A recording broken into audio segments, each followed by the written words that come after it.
ಕೊಪ್ಪಳ ಜಿಲ್ಲೆಯ ದೋಟಿಹಾಳ ಗ್ರಾಮದ ಶತಮಾನೋತ್ಸವ ಸರ್ಕಾರಿ ಪ್ರಾಥಮಿಕ ಶಾಲೆಯೊಂದು ಶಿಥಿಲಗೊಂಡಿದ್ದು ಸುಮಾರು 8 ಕೊಠಡಿಗಳು ತಳಪಾಯದಲ್ಲಿ ಹಾಗೂ ಆವರಣದಲ್ಲಿ ನೀರು ನಿರಂತರವಾಗಿ ಹರಿಯುತ್ತಿದ್ದು ಶಾಲಾ ಕೊಠಡಿಗಳು ಅಪಾಯದ ಅಂಚಿನಲ್ಲಿವೆ.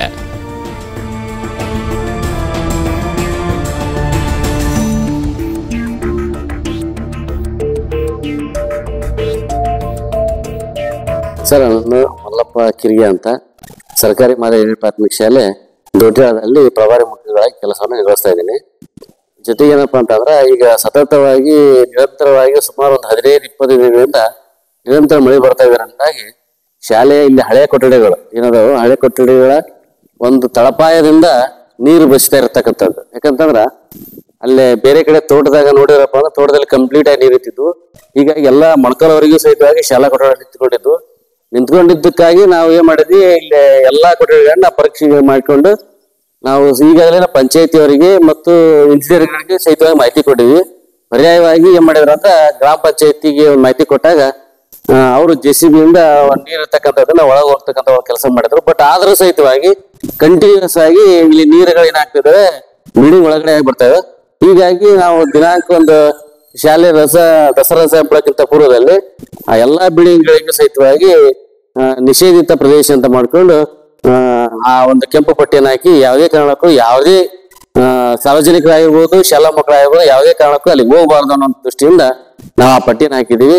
ಜೊತೆಗೆ ಏನಪ್ಪಾ ಅಂತಂದ್ರೆ ಈಗಾಗಲೇ ರಜೆ ಒಳಗ ನಾವೇನ್ ಮಾಡಬೇಕಾಗಿತ್ತು, ಇವನ್ನು ಪರ್ಯಾಯವಾಗಿ ಮಾಡ್ಕೋಬೇಕಾಗಿತ್ತು. ಬಟ್ ಆದ್ರ 8 ಕೊಠಡಿಗಳು ನಮ್ಗ ಆಲ್ಮೋಸ್ಟ್ ಅಲ್ಲಿ ಇರೋದ್ ಕಾರಣ ಸುಮಾರು, ಯಾಕಂದ್ರೆ 575ಕ್ಕಿಂತ ಹೆಚ್ಚು ಮಕ್ಕಳು ಇಲ್ಲಿ ಶಾಲೆಗೆ ಓದೋದ್ರಿಂದಾಗಿ ಪ್ರತಿನಿತ್ಯ ಶಾಲೆಗೆ ಬರ್ತಕ್ಕಂಥವ್ರು. ಯಾಕಂದ್ರೆ 8 ಕೊಠಡಿಗಳು ಸಹಿತವಾಗಿ ಇರದೇ ಕಾರಣಕ್ಕಾಗಿ ನಾವು ನಾಳೆ 8ನೇ ತಾರೀಕಿಗೆ ಶಾಲೆ ಪ್ರಾರಂಭ ಆಯ್ತಂದ್ರ ಮಕ್ಕಳು ಯಾವ ರೀತಿಯಾಗಿ ಕುಳಿಸ್ಬೇಕು ಅನ್ನೋದು ದೊಡ್ಡ ಪ್ರಾಬ್ಲಮ್ ಆಗಿದೆ. ಜೊತೆಗೆ ಏನಪ್ಪಾ ಅಂತಂದ್ರೆ ನಮ್ಮಲ್ಲಿ 1ನೇ ತರಗತಿಯಿಂದ 7ನೇ ತರಗತಿವರೆಗೆ, ನೆಕ್ಸ್ಟ್ ಇಂಗ್ಲಿಷ್ ಮಾಧ್ಯಮ ಸಹಿತವಾಗಿದೆ. 1ರಿಂದ 7ನೇ ತರಗತಿ, LKG ಇಂದ 6ನೇ ತರಗತಿ, ABC ಅನ್ನೋ ಕ್ಲಾಸ್ಗಳು ಅದಾವು.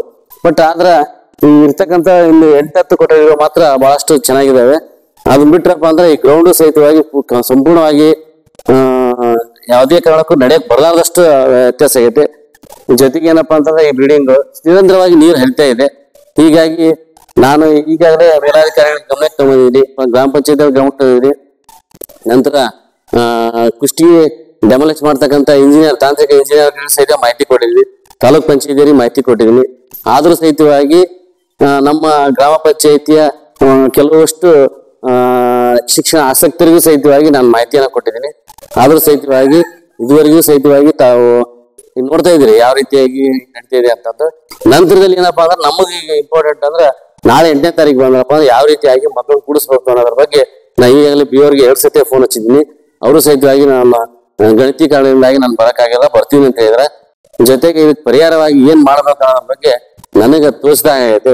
ಸರಿ, ಈಗ ಮೇಲಾಧಿಕಾರಿ ಗಮನಕ್ಕೆ ತಗೊಂಡ್ಬಂದ್ವಿ. ನಾನಷ್ಟಲ್ಲ, ನಾನು ಮತ್ತು ನಮ್ಮ SLC ಅಧ್ಯಕ್ಷರು ಸತತವಾಗಿ ಸುಮಾರು ಒಂದು 2-3 ಸರಿ ನಾವು ತಾಲೂಕಾ ಹಂತದಲ್ಲಿ ಇರ್ತಕ್ಕಂಥ ಅಧಿಕಾರಿಗಳಿಗೆ ಭೇಟಿ ಮಾಡಿ ಕೊಟ್ಟಿವಿ. ಬಟ್ ನಾಳೆ ಶಾಲೆ ಪ್ರಾರಂಭ ಆದಾಗ ನಾವು 8 ಕೊಠಡಿಗಳ ಪರ್ಯಾಯವಾಗಿ ಯಾವ ರೀತಿ ಮಾಡ್ಬೇಕು ಅನ್ನೋದ್ರ ಬಗ್ಗೆನೇ ನಾನು ಈಗೆಲ್ಲ 2-3 ದಿವಸದಿಂದ ನಾನು BO ಗಮನಕ್ಕೆ ತಗೊಂಡಿದ್ದೀನಿ, ಗ್ರಾಮ ಪಂಚಾಯತ್ ಗಮನಕ್ಕೆ ತಗೊಂಡಿದ್ದೀನಿ. ಜೊತೆಗೆ ಎಲ್ಲರಿಗೂ ಗಮನಕ್ಕೆ ತಗೊಂಡ್ರು ಸಹಿತವಾಗಿ ಯಾವುದೇ ರೀತಿಯಿಂದ ಅವ್ರು ಯಾರು ಬಂದಿಲ್ಲ ಇದುವರೆಗೆ. ಈ ತರಗತಿ ಆರಂಭವಾದ್ರ ಮಕ್ಕಳು ಕೂಡ್ಸಕ ವ್ಯವಸ್ಥೆ ಎಲ್ಲಿ ಇಲ್ಲ, ಈ ಸದ್ಯಕ್ಕಂತೂ ಯಾವುದೇ ವ್ಯವಸ್ಥೆ ಇಲ್ಲ. ಯಾಕಂದ್ರೆ 2 ದಿನದಲ್ಲಿ ಶಾಲೆಗಳು ಆರಂಭ ಆಕಾವ. ಪುನಃ ಆರಂಭ ಆಗೋತ್ನಾಗ ನಿಮ್ಮ ಮಕ್ಕಳನ್ನ ತರಗತಿಯಲ್ಲಿ ಕೂರಿಸಿ ಪಾಠ ಮಾಡಲು ಯಾವ ವ್ಯವಸ್ಥೆ ಮಾಡಿಕೊಂಡಿದ್ದೀರಿ? ಯಾವ ವ್ಯವಸ್ಥೆ ಇಲ್ಲ ಸರ್ ಈಗ ಸದ್ಯಕ್ಕೆ ಇರ್ತಕ್ಕಂಥ. ಯಾಕಂದ್ರ ನಮ್ಗಿರ್ತಕ್ಕಂಥದ್ದು ಇದು ಒಂದೇ. ಯಾಕಂದ್ರೆ BO ಗಮನಕ್ಕೆ ತಗೊಂಡ ಇಲ್ಲಿ ಯಾವ ಹತ್ತಿರದಲ್ಲಿ ಯಾವ ಗುಡಿ ಅಥವಾ ದೇವಸ್ಥಾನ ಅದಾವ ಅಂತ ಕೇಳಿದ್ರು ಅವರು. ನನ್ನ ತಿಳಿದ ಮಟ್ಟಿಗೆ 1-2 ಭವನಗಳದಾವು ಊರಲ್ಲಿ. ಬಟ್ ಅಲ್ಲಿ ಎಷ್ಟರ ಮಟ್ಟಿಗೆ ಬೋಧನೆ ಆಗತ್ತೋ ಎಷ್ಟರ ಮಟ್ಟಿಗೆ ಇಲ್ಲ ಅಂತ ಗೊತ್ತಾಗಲ್ಲ.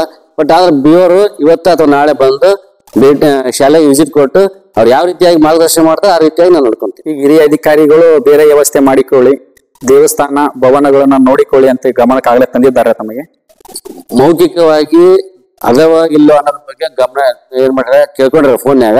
ಬಟ್ ಆದ್ರೆ ನಾನು ಹೇಳಿದೆ, ಇಲ್ಲ ಸರ್ ಮೇಡಮ್ ಅವರ ನೀವು ಶಾಲೆಗೆ ಬಂದು ಇಲ್ಲಿ ಯಾಕಂದ್ರೆ ಇರ್ತಕ್ಕಂಥ ಸಮುದಾಯ ಸಾಕಷ್ಟು ಸಮುದಾಯಗಳದಾವು, ಅವ್ರೆಲ್ಲರನ್ನು ಮನವೊಲಿಸ್ಕೊಂಡು ನಾವು ಮಾಡ್ಬೇಕಾಗತ್ತ. ಜೊತೆಗೆ ಏನಪ್ಪಾ ಅಂತಂದ್ರ ಇದು 8 ಮಕ್ಕಳು ಅಂತ ಸುಮಾರು 200 ಮಕ್ಕಳು ಹೊರಗಡೆ ಇರ್ತಾರೆ ಈಗ ರೂಮ್ ಬಿಟ್ರ.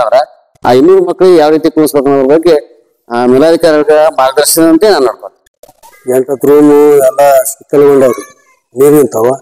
ಎಂಪೈರಿ ಕೊಟ್ಟಿವಿ, ಯಾರು ಜನಪ್ರತಿನಿಧಿಗಳು ಈಚೆ ಕಡೆ ಗಮನ ಹರಿಸವಲ್ರು. ನಾವ್ ಹೇಳೋದು ಕೊಡೋದಾಗೈತೆ, ಏನು ಕೆಲಸ ಆಗಲ್ಲ. 8ನೇ ತಾರೀಕಿಗೆ ಸ್ಕೂಲ್ ಚಾಲು ಆಗುತ್ತಾ, ಮಕ್ಕಳಿಗೆ ರೂಮ್ ಇಲ್ಲ ಕೊಡಾಕ. ಇದಕ್ಕೇನು ಯಾರು ಏನೇ ಸ್ಪಂದನೆ ಮಾಡವ್ರು. ಅದು ಸತತವಾಗಿ ಶಾಲೆ ಗ್ರೌಂಡ್ನಲ್ಲಿ ಬಸಿ ನೀರು ಬರತಕ್ಕಂತ ಕಾರಣವಾಗಿ ಇಲ್ಲಿ ಈಗ ಇನ್ನೊಂದ್ 2-3 ದಿವಸದಲ್ಲಿ ಶಾಲೆ ಚಲುವಾಗುತ್ತದೆ. ಮಕ್ಕಳಿಗೆ ಶಾಲಾ ಗ್ರೌಂಡ್ನಾಗ ಆಯ್ತು, ರೂಮ್ನಾಗ ಆಯ್ತು, ಕುಂದ್ರಸಕ್ ಅವಕಾಶನೇ ಇಲ್ದಂಗ ಆಗೈತಿ. ಈ ರೀತಿಯಾಗಿ ಆ ಪರಿಸ್ಥಿತಿ ನಿರ್ಮಾಣ ಆಗೈತಿ. ಈ ಬಗ್ಗೆ ಅನೇಕ ಸಲ ಎಲ್ಲರೂ ಸಾರ್ವಜನಿಕರು ಕೂಡಿ ಮಾತಾಡಿವಿ. ಮೊನ್ನೆ ವಿಡಿಯೋದವ್ರು ಬಂದಾಗ ತೋರಿಸಿವಿ. ಇದು ಇಲ್ಲಿ ನಾವು ಶಾಲೆ ರಾಜಕೀಯ ವ್ಯಕ್ತಿಗಳಕ್ಕಿಂತ ಊರಿನವ್ರು ಎಲ್ಲರೂ ಸೇರಿ ಇದ್ರ ಬಗ್ಗೆ ಹೆಚ್ಚಿನ ಕ್ರಮ ಎಲ್ಲ ಪಾಲಕರು ಬಂದು ಎಲ್ಲ ಸಾರ್ವತ್ರಿಕವಾಗಿ ಪಾಲಕರು ಎಲ್ಲರನ್ನೂ ಸೇರಿಸ್ಕೊಂಡು ನಾವು ಸ್ವಲ್ಪ ಹೋರಾಟ ಮುಖಾಂತರ ಮಾಡಿದ್ರೆ ಇದು ಸಕ್ಸಸ್ ಆಗುತ್ತಾ. ದೋಟಿಯಾಳ ಸರ್ಕಾರಿ ಹಿರಿಯ ಪ್ರಾಥಮಿಕ ಶಾಲೆ 100 ವರ್ಷ ಶತಮಾನ ಕೂಡ ಇದು 100 ವರ್ಷ ಕಳೆದಂಥ ಶಾಲೆ. ಈ ಶಾಲೆಯಲ್ಲಿ ಪಕ್ಕದಲ್ಲಿ ಒಂದು ಹಳ್ಳ ಹೋಗ್ತಾ ಇದೆ. ಹಿಂದೆ ಶಾಲೆ ಹಿಂದ್ಗಡೆ ಅದ ವರ್ಷ ಮಳೆಗಾಲ ಜಾಸ್ತಿ ಆದ್ದರಿಂದ ಅದ ಬಸಿ ಎಲ್ಲ ನಮ್ಮ ಶಾಲೆ ಒಳಗೆ ಹೋಗಿ 8 ರೂಮ್ ಒಳಗೆ ನೀರು ನಿಂತಾವ. ಮಕ್ಕಳ ಕೂಡ್ಸಾಕ ಭಯ ಬಂದೈತೆ. ಇಲ್ಲಿ ಪಾಲಕರಿಗೆ ಕಳ್ಸಕ್ಕೂ ಭಯ. ಇಲ್ಲಿ ಹೆಡ್ ಮಾಸ್ಟರ್ ಕೂಡ ಅದರ ಬಗ್ಗೆ ಅವರು ಪರಿಶೀಲನೆ ಮಾಡಿ ಅದು ಏನು ವ್ಯವಸ್ಥೆ ಮಾಡ್ಬೇಕಂತೇಳಿ ಮೇಲೆ ಅಧಿಕಾರಿಗಳಿಗೂ ಗಮನಕ್ಕೂ ತಂದಿದ್ದಾಗಿದೆ. ಈಗ ಈ ಮಕ್ಕಳ ಶಾಲೆ ಪ್ರಾರಂಭ ಆದ್ರ ಒಟ್ಟ ಇಲ್ಲಿ 600 ಚಿಲ್ಡ್ರ ಮಕ್ಕಳು ನಮ್ಮ ಶಾಲೆ ಒಳಗ ಅವನ್ನ ಈಗ ನನ್ನ 200-300 ಹುಡ್ರು ಇಲ್ಲಿ ಹುಡ್ರಿಗೆ ರೂಮ್ಗಳು ಕೊಠಡಿ ಶಾಲೆ ಬೀಳ್ತಕ್ಕಂಥ ವ್ಯವಸ್ಥೆ ಇದೆ. ಆದ ಕಾರಣ ಬೇರೆ ಕಡೆ ಏನಾರ ವ್ಯವಸ್ಥೆ ಮಾಡ್ಬೇಕ್ರಿ ನಮಗಿಲ್ಲ ಅಂತೇಳಿ ಅವ್ರು ನಮ್ಮ ಗಮನಕ್ಕೆ ತಂದಾರ. ಹಾಗಾಗಿ ಇಲ್ಲಿ ಈ ವ್ಯವಸ್ಥೆಕ್ಕ ಏನಾರ ಒಂದು ಅಧಿಕಾರಿಗಳಾಯ್ತು, ಜನಪ್ರತಿನಿಧಿಗಳಾಯ್ತು, ಒಂದು ವ್ಯವಸ್ಥೆ ಸರಿಯಾಗಿ ಮಾಡ್ತಕ್ಕಂಥ ವ್ಯವಸ್ಥೆ ಆಗ್ಬೇಕು. ಇಲ್ಲಾತಪ್ಪ ಅಂದ್ರ ನಮ್ಮ ಗ್ರಾಮದವರಿಂದ ಮುಂದೆ ಇದೇ ರೀತಿ ಹೊಂಟಿತಂದ್ರ ನಾವು ಉಗ್ರ ಹೋರಾಟಕ್ಕೆ ಸಹಿತ ಮುಂದೆ ಬರ್ಬೇಕಾಗತ್ತ. ಆದ ಕಾರಣ ನಾವೀಗ ತಮ್ಮಲ್ಲಿ ಮನವಿ ಮಾಡಿಕೊಳ್ಳೋದೇನಂದ್ರ ಈ ವ್ಯವಸ್ಥೆಕ್ಕ ಒಂದು ತಾವು ಏನಾರ ಸಲಹೆ ಸೂಚನೆ ಕೊಟ್ಟು ಈ ಸದ್ಯ ತಾತ್ಕಾಲಿಕವಾಗಿ ಆಗ್ತಕ್ಕಂಥ ನಡೆಯಕ ಒಂದು ಅನುವು ಮಾಡಿಕೊಡ್ಬೇಕಂತೇಳಿ ಅಧಿಕಾರಿಗಳಲ್ಲಾಗಲಿ ಮತ್ತು ಜನಪ್ರತಿನಿಧಿಗಳಲ್ಲಾಗಲಿ ನಾವು ಮನವಿ ಮಾಡಿಕೊಳ್ತೀವಿ.